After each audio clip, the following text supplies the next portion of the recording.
Manchala BRS party MLA కూడా మహిపాల్ రెడ్డి ఇంట్లో ఉదయం కూడా ఈడీ సోదాలు వేయించింది. ఈడీ తనతో పాటుగా తన సోదరుడు మన్సూర్ ఇంట్లో కూడా సోదాలు వేస్తోంది.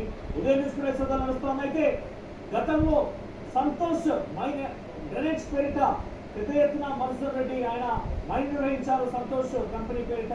అయితే కొంత పెనాల్టీ కట్టకుండా ఆయన గతంలో రాయల్టీ కట్టకుండా మైన్ నిర్వహించారు.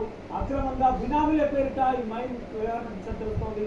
సో గతంలోనే అక్కడ మైనింగ్ డిపార్ట్మెంట్ అధికారులు తప్పుదో పట్టించి తమకు రాయల్టీ కట్టకుండా మైనింగ్ తవ్వకాలు జరుపుతున్న విషయంలో గుర్తించి ఆయన్ని జైలుకు సైతం పంపించింది. తర్వాత తిరిగి మన్సూర్ రెడ్డి బయటకు కూడా వచ్చాడు.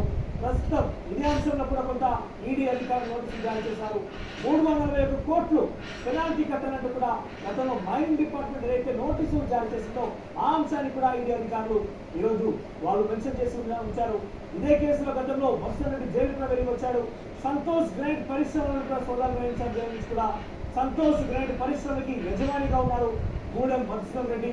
భూగర్భ గనుల శాఖ భారీ మొత్తంలో సీనరేసీని ఎగవేశారు మధుసూదన్ రెడ్డి. 72.87 లక్షల మెట్రిక్ టన్నుల మెటల్ తవ్వి కేవలం ఆయన 8.45 లక్షల మెట్రిక్ టన్నులకు మాత్రమే సీనరేజీ చెల్లించినట్టుగా తెలుస్తోంది. సో సీనరేజీ పెనాల్టీ కలిపి ఓవరాల్ గా 341 కోట్లు చెల్లించినట్టుగా గతంలో మైనింగ్ డిపార్ట్మెంట్